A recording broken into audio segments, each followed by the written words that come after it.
In the days when Israel was united under a great king named David, the land flourished, and God's favor rested upon his people. David was a man after God's own heart, and under his leadership, Israel experienced peace, prosperity, and spiritual revival. Yet even in this golden era, God's plans for the future were unfolding, and his promises to David about his descendants were sure. David had a son named Solomon, whose name means peace. Solomon was born into royal privilege, the son of Bathsheba, a woman whose story had begun with scandal but ended in redemption through God's grace. From the very beginning, God's hand was upon Solomon, and even before his birth, God declared that he would be a man of peace and wisdom. As Solomon grew, he was not the obvious heir to the throne. His older brother Adonijah, ambitious and eager, believed he should succeed David. The palace was filled with whispers, plots, and uncertainty. Yet, God had a different plan. When David was old and near death, the prophet Nathan and Bathsheba approached him. They reminded him of God's promise that Solomon would be king. In a decisive moment, David declared his choice openly before all Israel and anointed Solomon as king. The scene was set for a new chapter in Israel's history, a young man suddenly thrust into leadership. Solomon sat upon his father's throne, and the kingdom was established in his reign. Yet, with great power came great responsibility. David's parting words to Solomon were clear: serve God faithfully, deal justly, reward the loyal, and walk in God's ways. Solomon faced immediate challenges, old enemies, political alliances, and the weight of his new position. His rise to power reminded everyone that God's plans often unfold in unexpected ways, elevating even the seemingly unremarkable for his purposes. Now, imagine this young king standing before God in a dream at Gibeon. God appeared to Solomon and asked, "What do you want? Ask, and I will give it to you." 1 Kings 3 verse 5, this was a divine test, a blank check from the Creator of heaven and earth.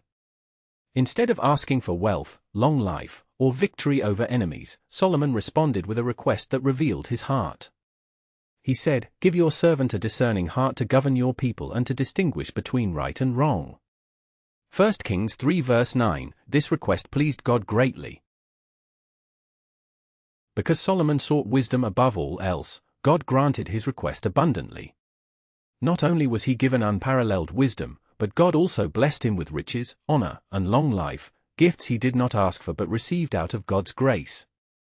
Solomon became renowned for his wisdom, which was evident in a famous story. Two women came before him, both claiming to be the mother of the same baby. They argued fiercely, each insisting the child was hers. Solomon proposed to cut the baby in half, giving each woman a share.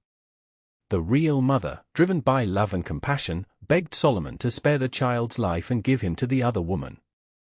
The impostor, indifferent to the child's fate, agreed to the cruel division. Recognizing the true mother's love, Solomon declared, "Give the baby to the first woman, she is the mother." 1 Kings 3 verse 27, his wise judgment amazed all Israel, confirming that God's wisdom was truly in him. Solomon's wisdom extended beyond justice into the natural sciences, arts, and literature.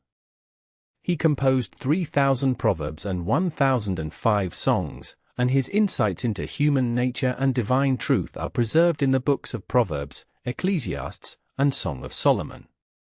Wisdom, in Solomon's view, was meant to serve God and his people, guiding them in righteousness and justice. Under Solomon's reign, Israel entered a period of unprecedented peace and prosperity. The land was flowing with milk and honey, and everyone felt safe and secure. Judah and Israel lived in safety from Dan to Beersheba, each person enjoying their own vine and fig tree, 1 Kings 4 verse 25.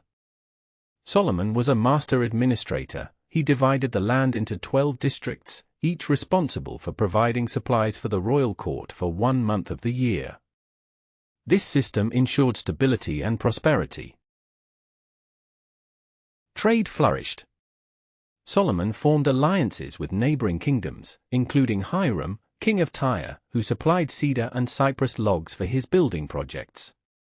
His fleet of ships carried exotic goods from distant lands, gold, silver, ivory, peacocks, and apes, filling Israel's coffers with wealth.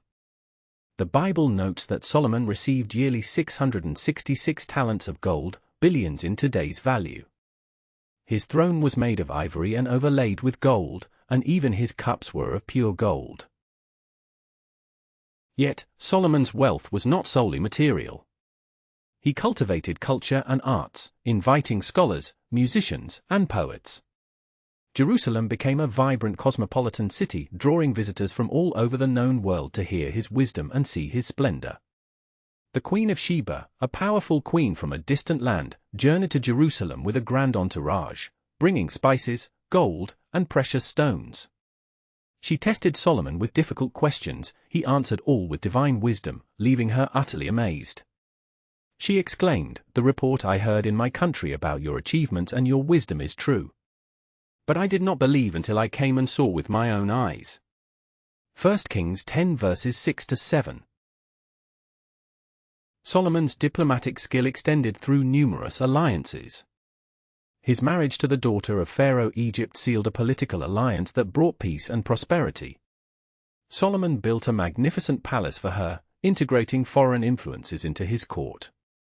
His diplomatic marriages, however, had unintended consequences, introducing foreign gods and customs into Israel.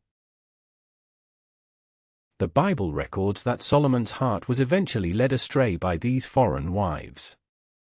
They worshipped other gods, and Solomon built high places for Kosh, Moloch, and other false deities. His devotion to the Lord diminished, and his heart turned away from God. 1 Kings 11 verse 4. This was a tragic departure from the wisdom and faith that had marked his early reign.